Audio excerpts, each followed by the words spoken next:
Awesome. So we are using a new tool today, so bear with us, and we're gonna navigate through this as we are talking to you. My name is Tika Tesfai. You guys know me as Grace. I am a career solutions provider, if you will. So I help and support small businesses with their HR needs, but also support um, corporations with recruiting needs. And of course, today we are talking about our job seekers, and we support our job seekers um, in regards to helping them with navigating the job market and positioning them the best possible way. We do have somebody new here that just came through. May I ask who G is?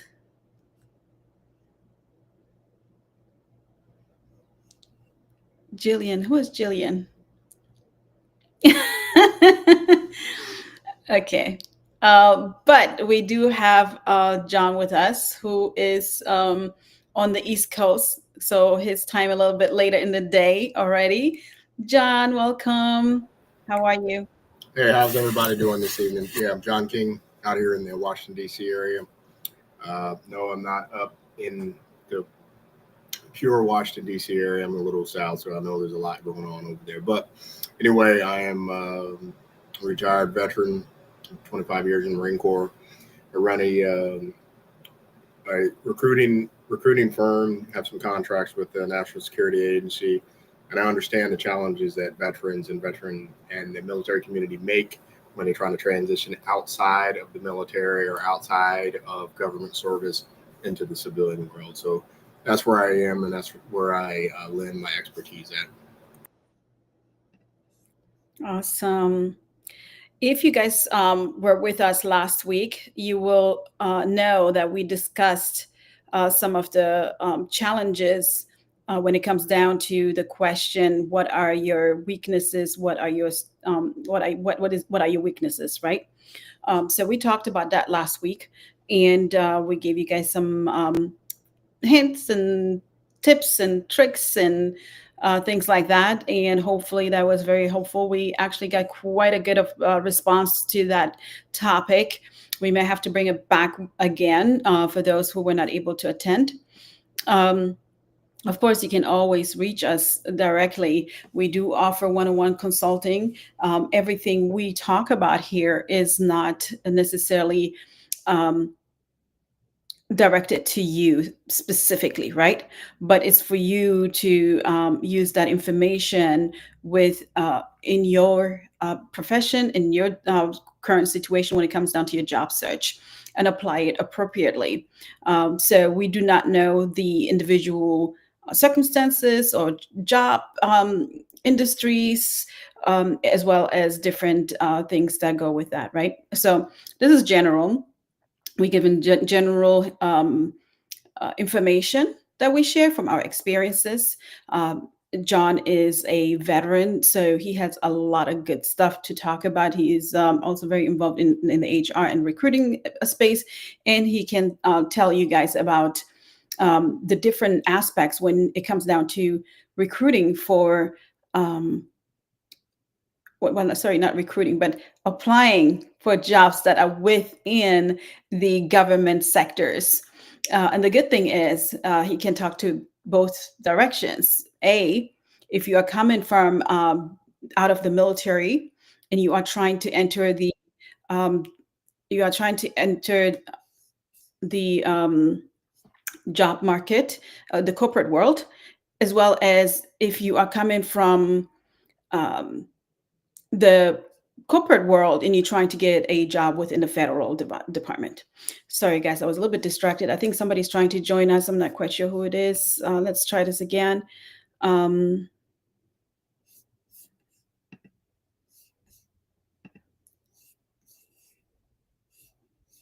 just bear with us here.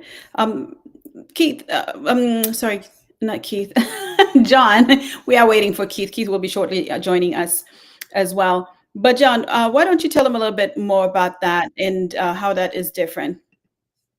Yeah. So look, as a veteran or a male spouse or someone who's been in the reserves, coming outside of the military complex, getting into the civilian world, and what I mean pure civilian world, I mean outside of being necessarily a government contractor and outside of becoming a government employee in the federal system, is understanding how you translate your resume into more civilian terms, right? Because what is not what's not lost is your leadership and your skills and the things that you're going to bring to the table when you're looking for a pure commercial role. But translating that I had a platoon of 50 Marines, or I ran X operations in Kosovo, or whatever your job was, or I was a Navy submariner, you have to be able to translate that over to the pure commercial side. Like I said, contracting and government roles are slightly different because they understand you have a TS clearance or you have a clearance. They understand your background a little more. So that's fine. If you want to continue your service outside of the military and you want to get into defense or federal contracting, or you want to get a federal job, they understand the complexities and the nuances of being, a vet, and especially on the GSA, you go to USA Jobs side, that they understand that you get, points and benefits toward being, especially a disabled veteran and a military spouse slash veteran spouse of a veteran. You get preferences in the federal government. Contractors don't necessarily give you preferences, but let's say you are a radio technician or a satellite technician, and for example, Lockheed Martin has a role, and you already had a clearance, and you're just transitioning to the civilian role. It might be a slightly easier transition. But what I'm talking about is outside of being a defense or federal contractor or being a government employee. I'm talking pure commercial. You want to go work for, for example, Ashley Furniture. Ashley Furniture is a large organization inside of North Carolina. And you think, well, Ashley Furniture builds furniture. Sure, they have a warehouse, but they also have logistics. They also have HR. They also have supply chain managers. They also have people that do fabrication. So you have to be able to explain your strengths to your civilian counterparts. Yeah, exactly. And that is also very similar when you start pivoting between jobs, I believe. Um, Take aside the actual needs of the federal job description per se, more so on the pivoting side in regards to how do you, let's say you go from one profession into another profession, how do you take the skills that you accumulated throughout your experience and throughout your time into the new role, which is maybe a new industry, maybe a new type of role altogether. It could be an elevated role. It could be just a different type of shift, right? Before we move on, John, why don't you tell us a little bit about the GS-14 that you're Oh, yeah, I was really between you and me, but anyway, on? I've been pursuing federal employment since I moved up here to Virginia area since about the fall of 2024. And I didn't think the Secret Service was going to call me back. I interviewed for a senior budget role, being a budget manager for the Secret Service. We have a $3.3 billion budget. And people go, oh, that's a lot of money. Well, currently as a contractor, I manage like 50, I don't even know the amount that I manage. I put $50 billion on my resume, but it's probably more than that. But in my current role, I help the Marine Corps manage about 31 amphibious ships, and ships vary from 2.2 to $4.5 billion plus all the ship-to-shore connectors. So probably closer to $100 million 4-year budget. But anyway, I applied in December, got an interview in February with the job hiring and the job freezes. I thought the job was closed. The HR lady from Secret Service reached out to me at the beginning of the month, and we started all the background processes. So this is really more for vets and military spouses. Check everything off that you can when you apply for a USA job. Check everything off that you can when you apply at USA Jobs. Again, I interviewed in February. I didn't hear anything back for them for like a month. I thought the job was gone. We had all these hiring freeze within the administration. And then in August, they said, hey, congratulations, you've been accepted for the role. I got to start. I have to upgrade my clearance from secret to TS, and we're going through all that paperwork. But sometime in the fall, roughly November, it could be earlier in October, but I will be basically a senior official with inside the United States Secret Service as managing budgets and procurement and supply chain for Secret Service. That is very impressive. Now, again, that takes a year, right? I applied in December, probably won't see my first day of work probably until November. So what I learned when I retired in 2020 was from a retired veteran in North Carolina. He said, the best place to find a job is when you already have a job. So that could be you're driving DoorDash. That could be you're working at Walmart as an overnight stalker. That could be a pizza delivery person, but you already have income coming in before you apply to your next role, right? So yes, I just accepted a contracting role in November, but I was already applying to a lot of government roles prior to that. So it just happened. And another point that I'll make toward that is if the job is for you, they're going to reach out and find you. If it's not for you, they're not going to find you. That's it. Yeah. Now, you use our team here, and we can help you get to that we want you type of role, not just you throw your resume out on a blank, job board. But this team here will help you get to that next level, at least to screening from a recruiter, getting some of those initial interviews. Absolutely. Great points there that you made. Definitely. So to get back, before we actually get back to our topic of the day, I do want to highlight what you said when it comes down to applying for government jobs. It's so important that you check off everything on that list, as much information as you can give them. They really work on a checklist. So basically, you really have, and correct me if that's not right, John, but my opinion is that they work off a checklist. So everything that is on that application process you have to give it to them, and give it to them to your best ability, and try to be as accurate as possible as well.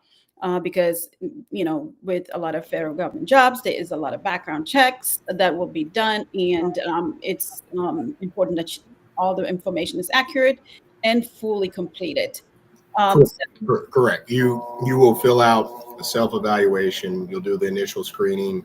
You'll do the self-evaluation. You put your resumes and then all that background in. So the government is really different than commercial. You need a 2-page resume to enter for a commercial. The resume that I have for Secret Service was probably close to 19 pages, but that's 25 years of military experience, explaining why I'm a good candidate, why I'm a good fit to be a senior official in the government services. So listen, GS-14 is a senior rank inside the government services. I'm coming from a commercial side as a contractor side, straight into the government side. That normally doesn't always just happen just like that. You may have to work your way up. So all I can recommend for those that are pursuing government services is keep applying to those jobs.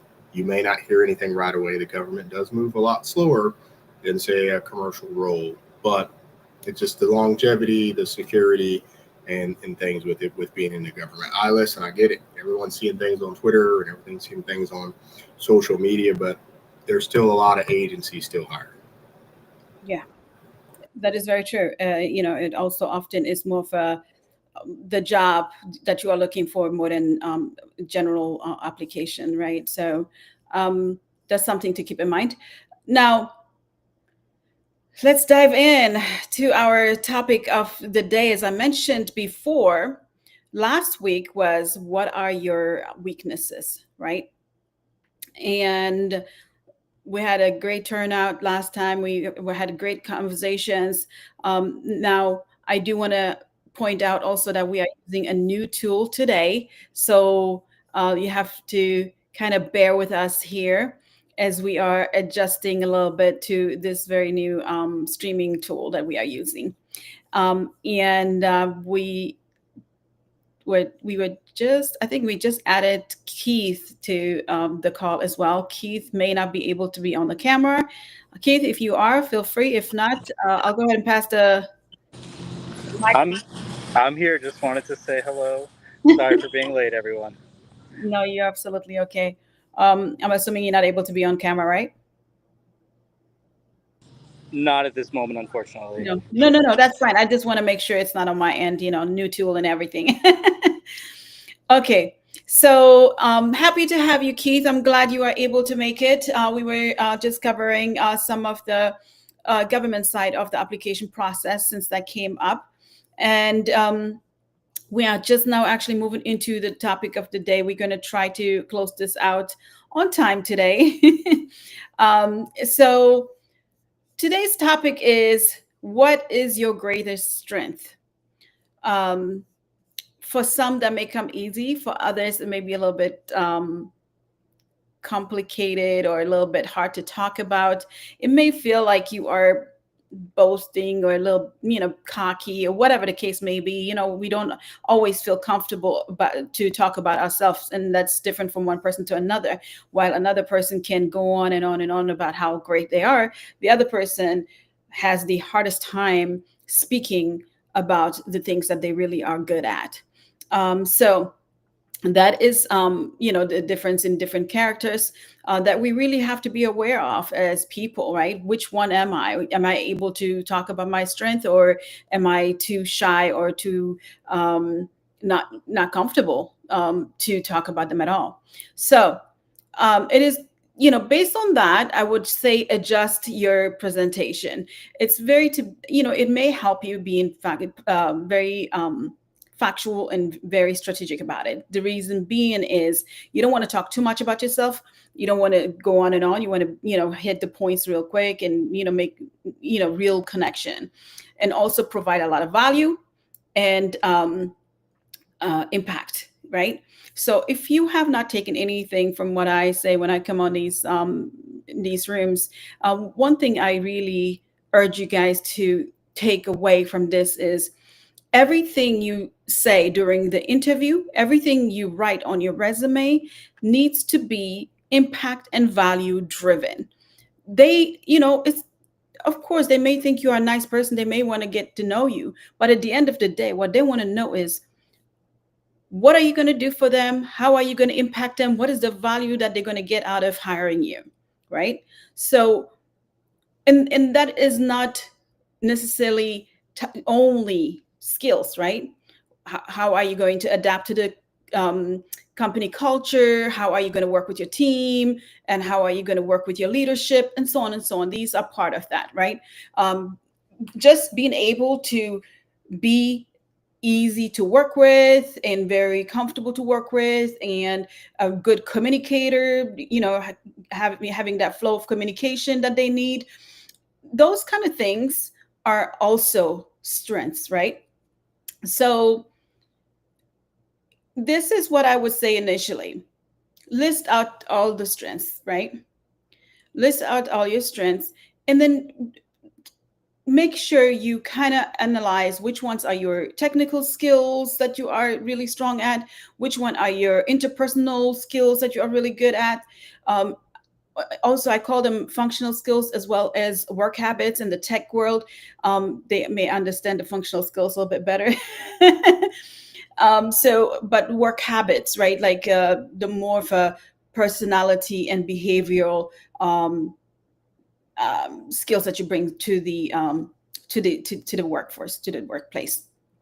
So once you have that, that list down, narrow it down, and choose one or two, and apply the STAR method. And again, you heard us talk about STAR method quite a bit. I personally find it really effective. Now, when you use the STAR method, it's good to have the frame the skeleton of it, right? Solutions, task, actions, and results. But those are guides to help you make that story appealing to them, right? And it's good to have tools such as AI to help you with these things. But keep in mind, what AI is doing is basically going through multiple pages, different career coaches, platforms, and so on, and gathering that information for you and giving you those answers. Now, prior to that, you may have used things such as YouTube, as well as other tutorials, or even just one-on-one coaching, such as what we do here. And at that time, you may have memorized it, right? So I find this is what I really am noticing, because of the technology that is there, people are memorizing a lot of times the same thing, right? So be very careful of that. Again, I have spoken about this again. Don't be a clone. Be your own individual. So with that, you want to use that skeleton of the STAR method, choose your strength, and really speak to that. Now, one other thing that I'm gonna stop here is, when you choose that skill, be sure it relates to either the company value or the job description that they are asking of you, such as, we need this person to be this way, that way, and you want to tie it to those things, because again, value and impact. Because if you say, I am really great in baking, and it's not really related to that, it's not going to help them, right? So and then this was extreme example, obviously, but just look at it from that perspective. I think it makes the picture a little bit clearer to understand when you are too far off from what they need you to do, the value that you're bringing, and the impact that you're going to have. So again, company values, job description, projects that they may be involved in, the department needs, the overall roles, and what they require, and so on. So I'm going to stop right here, and I'm going to let the team speak to that as well. But I just wanted to kind of point that out and start us off a little bit with a little framework as to what or how you can speak to the question of what is your greatest strength, right? Anybody? You guys still with me here?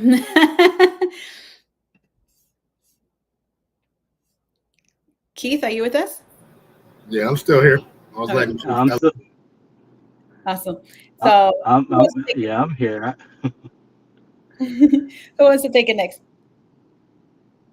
I'll go. So yeah, I mean, you mentioned so many important points, Grace, and it's so important to really know who your audience is when you're speaking about yourself too as well, especially if it's going to be something that could have been an internal interview, or if it's someone that actually knows your supervisors or knows you.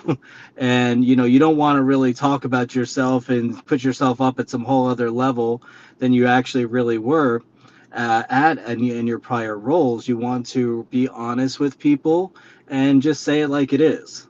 I mean, it could have an adverse reaction for you if someone really was with you at a particular time that you said you did A, B, and C, and they knew it wasn't true.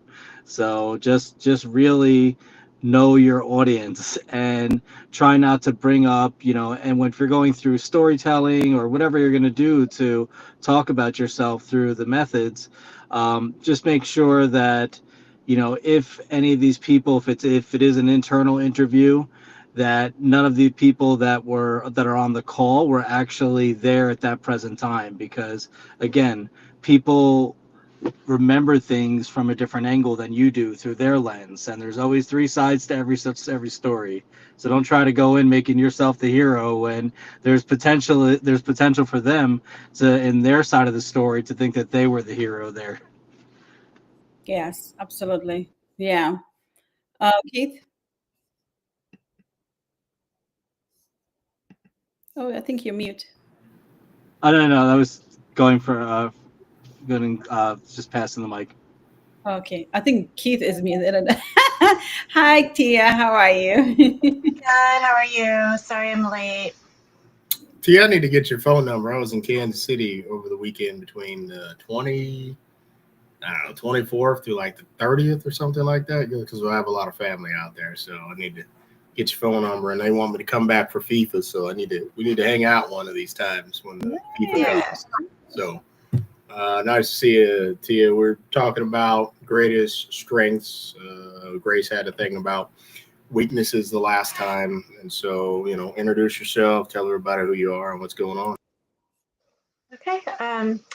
So my name is Taya Romero. I apologize for being late. I got stuck in a traffic situation, but I work in clinical research, and I've done that for about 20 years now. So that's my background: life sciences and clinical research.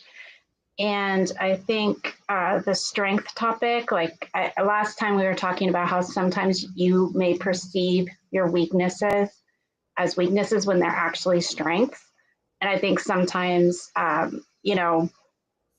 my perception of myself is a little different than maybe others see me. And I think having kind of a casual, more laid back approach to things actually is a strength of mine, because it does help people feel more at ease. And, clients are willing to tell me more of their issues and problems than some of my other coworkers. So I think that is something that maybe I perceive as a weakness, but others could see as a strength. And I don't know, being in the industry for 20 years, I think is also a strength of mine. I have had so many experiences that I can bring to the table, and so many crazy things have happened in those 20 years. So very unique experiences for sure.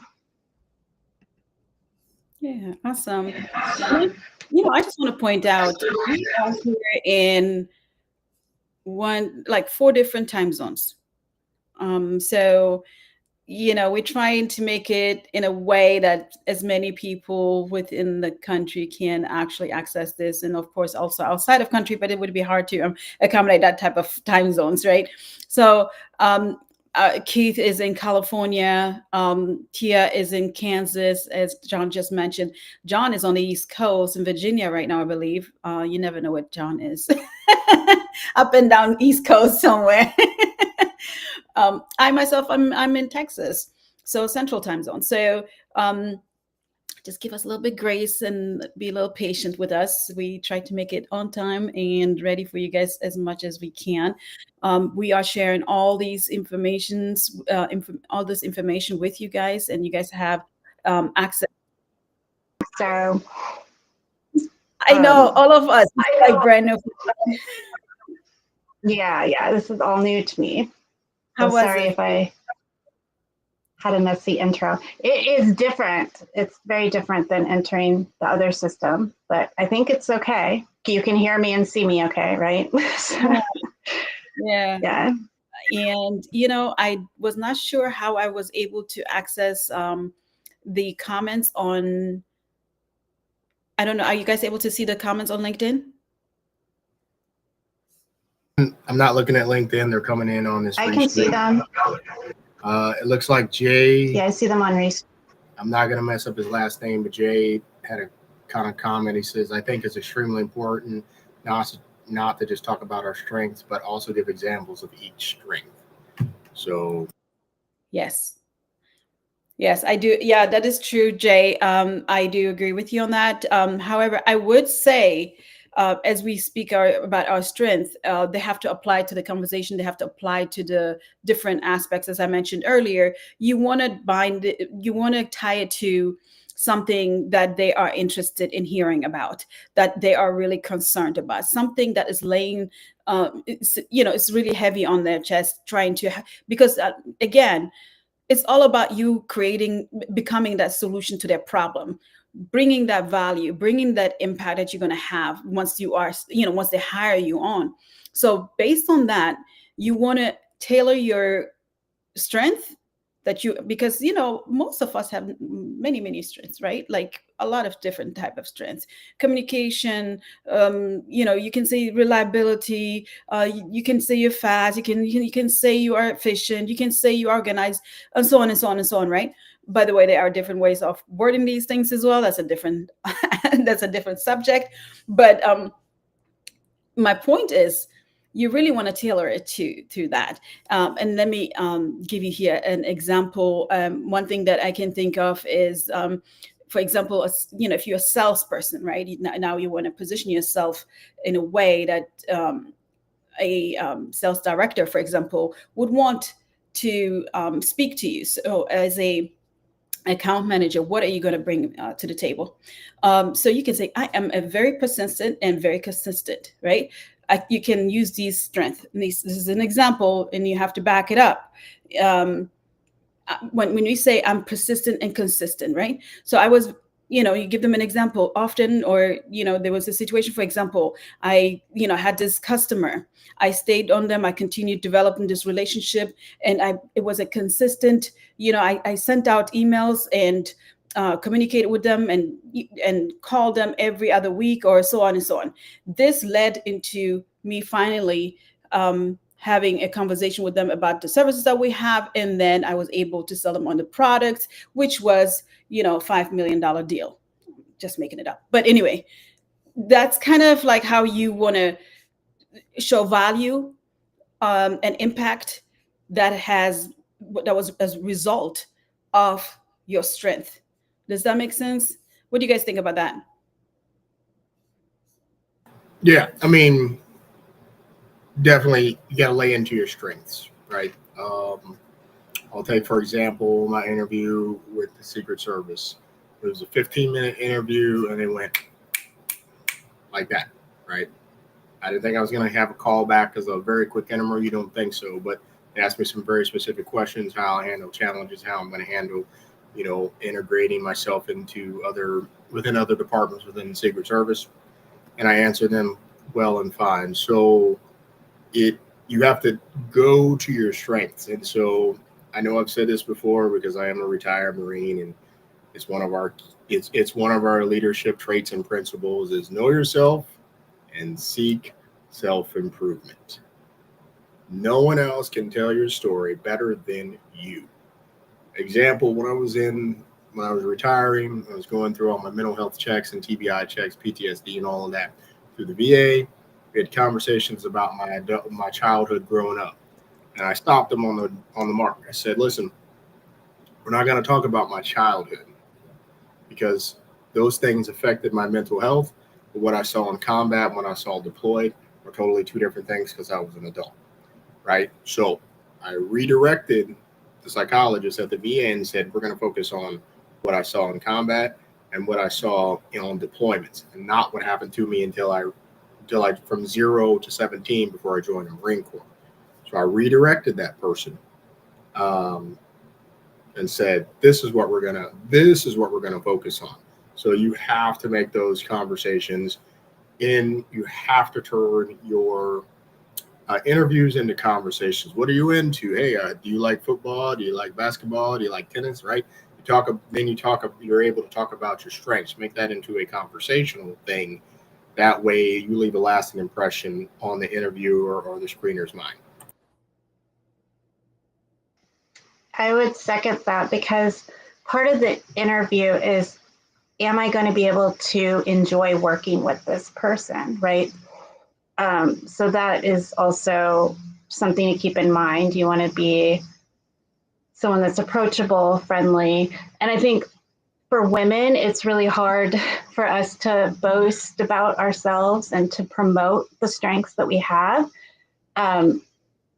So I think that it's really important beforehand, before your interview, to really write out all of the strengths and all of the things that you've done throughout your last position that really were highlighted. And you practice in front of a mirror if you have to, but just get comfortable highlighting yourself, because I just see it so often that women kind of will backpedal or say, well, I was part of a team, or, not take as much credit as they need to take for, being an integral part of something that was very successful. So be proud of your accomplishments. That is such a huge point that you just made here. I can not highlight that enough.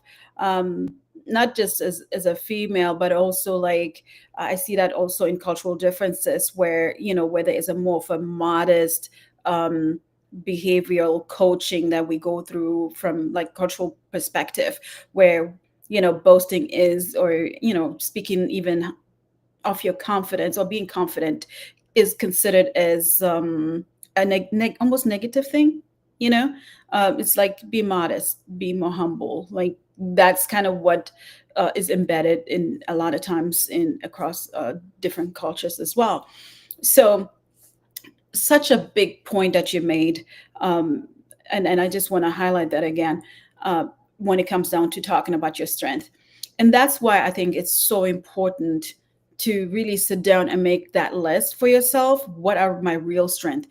And I think also when we think of our strength, we should see that as a skill or gift to others. And I heard this somewhere else actually at some point put that way as well. That is something that you are able to offer others. This is the tools and the skills that you have developed within you that will help other people. So maybe that kind of like switch in thinking about what, about your strength, that is in a form and way that it's a serving and service driven tool, if you will. Maybe that can help some folks, but in making that list, narrow it down and then making it tailored to that job. And when you talk to these people, and I want to say, and I know I said this earlier, but I want to kind of highlight this again. Do not go to ChatGPT, Gemini, or whoever, and get scripts and then memorize that. It's not. This is not necessarily new. It's just something it's being done now more so across the board, and it's more visible to more people. So the same script that you are reading and memorizing, other people have and memorized it as well. Again, don't be a clone. Make it personal. Make it conversational when you are speaking of your strength, and include the company that you are talking about. Like I have seen this was very important to you. And I believe this experience, this skill that I have, or this strength will help me help you guys better in this and that way. And I had this experience and I had this success before when I worked at this other company where I did XYZ and it had that kind of result, right? So I think I hope this is a little bit more helpful to kind of help you guys structure that answer around your strength and kind of taking it away from the feeling of being, talking highly or cocky or whatever words you want to use about yourself. I'm going to pass on the mic to somebody else. Yeah, and I would say, the reason I say practice and talk in front of a mirror isn't to necessarily memorize like a script that you're going to say word for word, but it's just so you feel comfortable enough to talk about yourself in a way that feels natural to you, right? Because we all feel pressure in interviews and we all feel nervous, and sometimes some of us aren't good at presenting in front of other people. You may be in front of a panel and that's even like more pressure. So the more you can practice and be familiar with what you've done, because so many times, you'll have that interview and afterward you're like, oh, I should have said this because it was the perfect thing that aligned with that question and I totally missed that opportunity. So just trying to make sure that you don't miss those opportunities. Yeah, I just want to add to that. That is actually totally different. I wasn't just so people are not confused.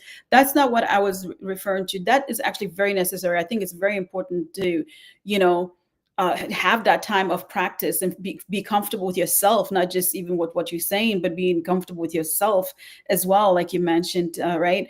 So that I think that's totally different from the copy and paste type of situation where people are just taking something from, it could be even a coach, right? A career coach can write you sentences is how to you should word it, and you take that word for word on your interview and you say those word for word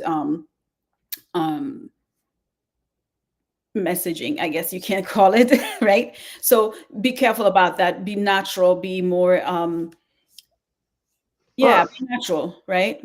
I don't know how to highlight people's comments on Restream, but Jay said a really great comment, use your own strengths, don't rely on ChatGPT. So I think that's to your point, Grace, like don't copy something from an AI and make it yours, right? Yes. There you Now go. you can use AI tools as a guideline. You can use AI tools as a way navigator, but you got to own the story. Because if you turn in a resume that's been completely generated by AI or something else without doesn't show your personality, hiring managers and recruiters are pretty keen on that, right? So that's just something you got to remember. It's a great tool, but it's not the final product. Yeah, good point. I'm just highlighting a few people's comments here. I don't know who said that earlier, but I'm scared to butcher people's names as well. Jay, we appreciate your input. Great input. I love the interactions here. Keep it coming. Keep it going. Thank you, guys. All right. So, do you guys have any examples that you can think of?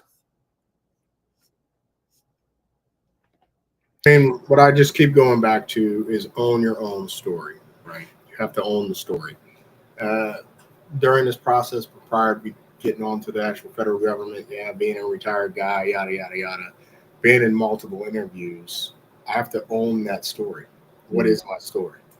25 years of DOD experience, 30 plus years of being with the DOD and being a contractor, being at a supervisory role, yada, yada, yada. And why I'm saying yada, yada, yada, because it's a long, extended time. So you got to own that story, right? So I think we're talking about strengths. I think one of my strengths is being able to connect to my audience, having that ethos, be able to connect to the people around me or in that audience as I'm having interviews and having those conversations with. Not every time do they yield an offer, or not every time do they yield a second callback, but I own my own story, and so I'm unapologetic about that. So for those of you who are looking for your next opportunity, it requires owning your own story, but it requires also some networking, and it requires being confident in yourself. Now, the team here, we can give you all of that, right? We can guide you through the steps to get you to the next level, to where you're getting those second and third callbacks, to where you can actually get offer letters. Yeah, And I exactly. would add that if you're in a place where you've been in a layoff or you are looking for that next role, like any role that you can get and land, it's not the time necessarily to start your networking. You should have started your networking when you are in a role where you're comfortable. You need to start reaching out to people. And the reason I say that is because it's not a transactional thing. I think most people are very turned off by a transactional network where it's, I need your help right now. Can you help me? That's not going to get you very far. You need to start building relationships with people early on before you even need those relationships, and don't burn your bridges. Always think, this is my community. This is where I work. I need to build these relationships. These will go on. People move to different companies. People get promoted above you, and it's great to have those connections and say, hey, we knew each other when we were, back at the bottom of this other company. And so, just always think that way. I would encourage people to think that way. It's not transactional. Yeah, very, very good points. One other thing that I think also it's important when we are talking about what the outcome was of our strengths. Let's say I mentioned earlier the being persistent and consistent type of situation, right? Um, and there are different type of strength that you can use these examples for, and there are different ways of um, proving and showcasing these outcomes. So it could be um, through, you know, how you can showcase how you navigated through a situation, right? You can be more um, created like a more of a map as to how you got to which place and how you arrived there. Also, you can be more strategic in that type of strategies you have applied to certain processes that had a good outcome. And measurements, right? Like measurements are very common. Like you can talk about numbers all day long. You know, you can speak to metrics. You know, in sales, of course, you know, a lot of times they want to see your metrics on that. And then if you are, you know, a project manager, and I know there are quite a few out there that I have worked with in the past, as far as project management. And think of that table. Think of the table that you use to show, you know, the project management table. I think you guys know which one I'm talking about when you think of project management. The time, you know, planning, and so on and so on, right? Quality. What else is on this table? Any project managers on here? I'm trying to think, but just think of those tables, because those kind of help you reflect measurements, and they help you. You don't have to talk about all of them. Just pick one. Was it the time that you were really good at a project? That's very crucial. You were able to meet certain deadlines, and you know, roll out things prior to initial um, initial timelines, because you created this strategy, and you know, you had this great skill of doing this or that allowed you to go to be ahead of schedule. That's one of them, right? So there's so many other ways to kind of showcase showcase the result of your um, strength, right? When you talk to a hiring manager, like how do they know that this is your strength, right? I did this and this, and this is how what that resulted into, and this is kind of the measurement for it, right? But also witnesses, like, you know what I mean by witnesses? I mean that your colleagues, you can say my colleagues were able to go home early because we finished up early, you know, or I did this and I was able to take off the burden of my manager, and he had more time with his family because I was so efficient with my time.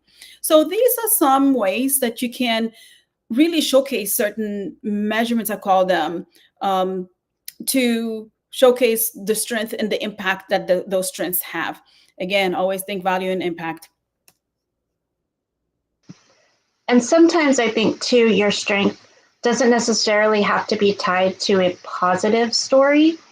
If you're resilient, or if you are able to, you know, get something out of a negative situation or an unhappy client, and you are able to kind of pull the team together to rethink how to deal with that negativity, I think those also really highlight a person I want to work with, right? I want to work with someone that's resilient. I want to work with someone that thinks kind of outside the norm when dealing with difficult clients or a negative situation comes up. You don't want to deal with someone that's only had these positive experiences. So don't be afraid to kind of share something that would really highlight that as a strength as well.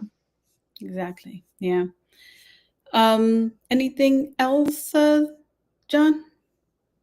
No, I definitely agree with everything that she's saying. It's getting late for you, isn't it? Yeah, I definitely agree with everything that she's saying related to that, you know, highlighting those things that are going to be a strength. So that's, you know, that's very important into that. And that's why you hire an advisor. That's why you hire a consultant. That's why you hire a career coach, because you can't see all your blind spots. I don't know all my blind spots. I mean, I do, but I don't. You have to meditate on it. You have to think through it, but you may only be at a 75% solution. You're not going to be at the full 100% solution, right? So it's like, that's why a career coach is important. That's why having an outside voice to tell you what you're missing, right? Like a spouse or a good friend or whatever, just to see kind of your blind spots or see kind of some of those weaknesses that you have. You're going to always kind of populate towards your strength. Hey, this is my strength. This is what I'm good at. But you may neglect to see some of your blind spots, right? So that's why it's good to have a coach, and that's why it's good to recognize some of those things in the interviewing process, but also understand, like, you're going to be told no a lot. So what is your strength? Do you have the resiliency? As Taya had said, do you have the resiliency to keep going on to the next thing? And did you fail? It's not really a failure. We would call it a trampoline, like, boom, right? You bounce back up because you do hit your lowest point. So something to keep in mind and consider. Yeah. I added somebody here, and I'm not quite sure who it is. Who's Gladys? Are you able to come online? Are you able to speak with us? Any questions? Any comments? Hello? Okay. I'm going to give them a couple more minutes.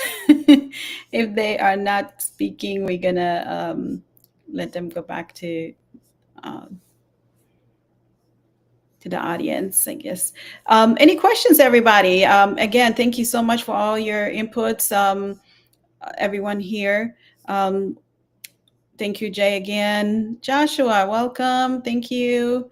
Omar, long time. Glad to see you. Derek, glad to see you. Yeah, I think that's all I can see on my part. If you don't comment, I cannot see you. We are trying out a new streaming tool here, which so far so good, guys. How are you liking it on your end? I would love to hear your comments. So we're going to keep on using this, or we're going to switch over to something else. But this been good so far for us. All right. Anybody else? And we kind of about to wrap it up actually soon here. And on time. And I know we were trying to make sure we let everybody get out of here on time this time. We tend to carry a little longer than we need to, or maybe I guess the questions are always there. So we're going to wait for a couple of questions. If you guys do have questions in the meantime, I'm going to share one more with you guys. A good generally speaking, right, a good one to mention is how good you may be balancing working in a team while taking full responsibilities of your own work, and really owning and having ownership over your own work. So, and again, I think that's a good one to mention as well, because, and it's nice to mention it simultaneously, because you don't want to be a team player and you don't want to say you like to work with teams and not lean into the independent work that you can actually do. That tells them that you don't need hand holding, basically, that you can do your job independently as well. And again, tie it to a story. Provide all these tips that we talked about, and try to implement that within your STAR metrics, if you will.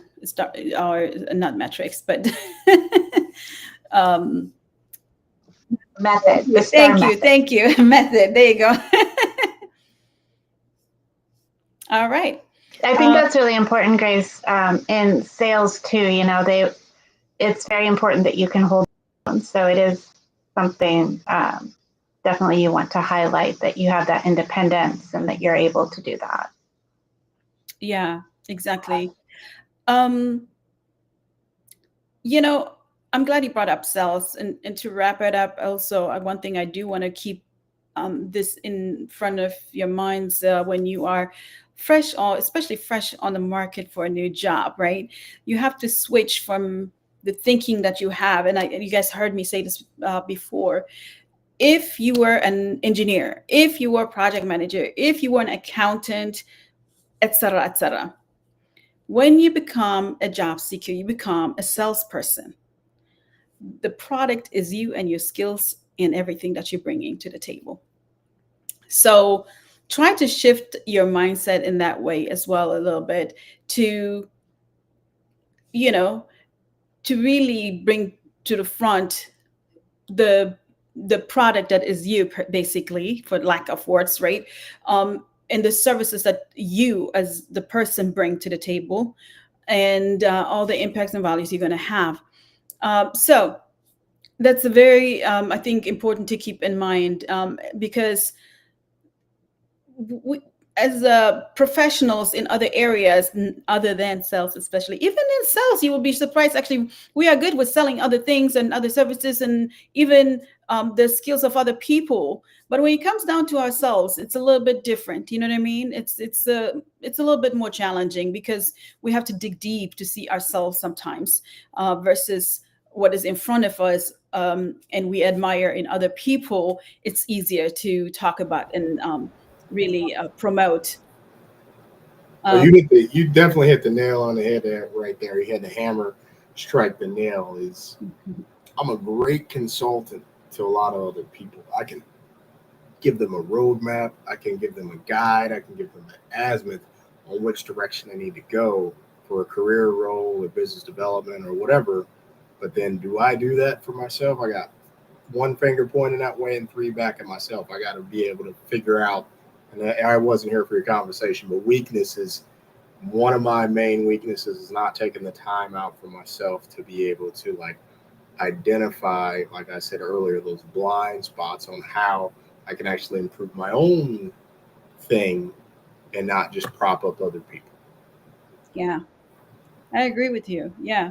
And that's very common also for entrepreneurs in other industries, right? When you become an entrepreneur and you're in a new job market, we see a lot of that actually developing right now. A lot of people, even though they are employed, they still have now started these side gigs, and jobs on the side, and independent work that they do. So even with that, you have to shift your mindset and really have time for yourself as well, trying to dig deep and see, what is my goal, what is my strength, what are my weaknesses, how do I navigate this, how do I navigate that.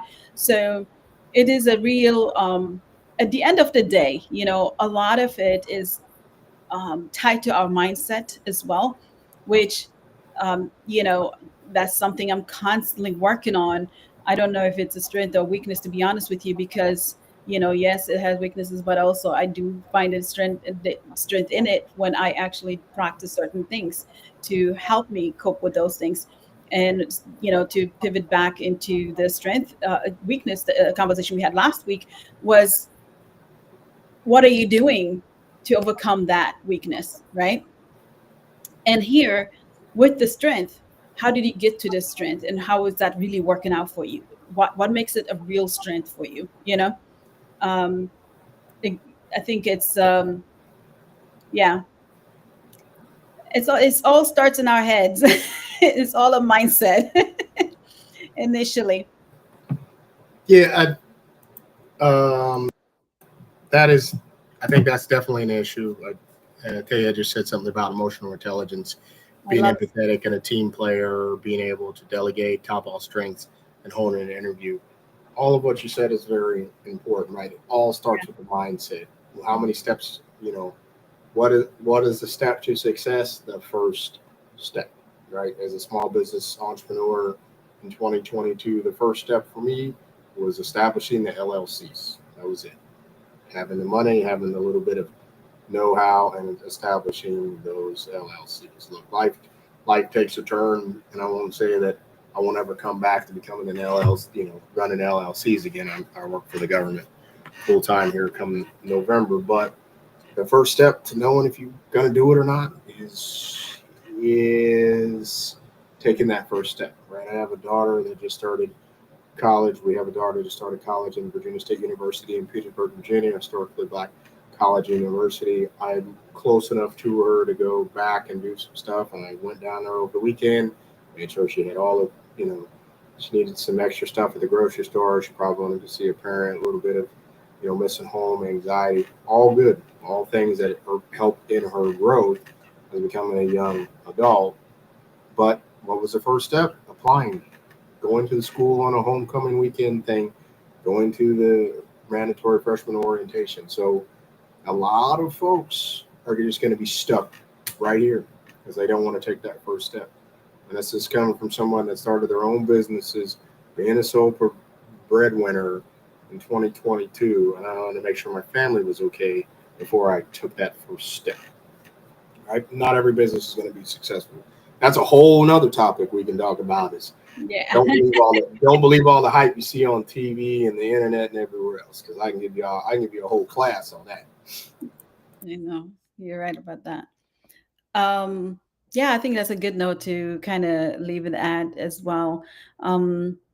We love to come on here and share some insights, and we all come with so many different perspectives, and this is what makes this so amazing. This is what I'm most proud of when it comes to BK Career Consulting. We all bring different textures, and we work together to help you, to make sure we provide you that roadmap, to whether you are trying to get into military, whether you're trying to get into research and marketing, and and all these different things. We combined have so many years. We're not going to name them because we don't want to age ourselves, but we have quite decades of experience in so many different aspects that you can leverage from. So we are here to help you guys, and we share so much information here. We want to make sure this applies to you as well. Like, not everything we say is going to apply to you or everybody, right? But hopefully you will be able to take a little bit from here, a little bit from there. We do these monthly, and you will find something that is going to be valuable to you. Not only that, but maybe you can share it with someone that actually will gain something out of it. You may know not somebody in your family, in your friend circles, or even former colleagues that are really struggling right now and could use more of a guided prep towards the job search world. Now, I do want to, I see this a lot on social media. We do not promise you the 200,000 K job. We do not make promises like that. What we do is we provide you the tools and teach you how to fish. The fish is out there for you to catch. You know what I mean? Those are the jobs that are out there. There are still jobs out there, and it kind of, it depends which industry you are in, the job, the type of jobs that you do, and how you're gonna position yourself. And it's not, I'm not saying this is not a tough market. Also, don't get me wrong on that. We all are aware of the market currently. So, but we try to support you in, and provide you all the tools that we have. Now, if you don't want the one-on-one, we do offer also the package, digital package for you to use, and that's just stuff that we just dumped in there. A lot of information from LinkedIn info to how to use your STAR method to interview, resume, AI prompts, different AI tools, so much. So it's a lot. Sorry. It's a lot for you to take advantage of if you want that. It's a total package on your own time, digital package. All right, so I think I said a lot. Anybody else wants to say goodbye? Jay, Tia, Jay. I'm giving you a new name, John. I'm giving you a new name, John. It's all good. It's all good. They used to call me JC when I was growing up as a kid. So. Oh, okay. Yeah. Well, appreciate everyone being here. And so good conversations, and, we're here to help you. Yeah, absolutely. Thanks to Keith, who had to leave early and was on the road and tried to join us anyway. So we appreciate that as well. Yeah. Thank you so much. All right. Okay, everybody. Thank you.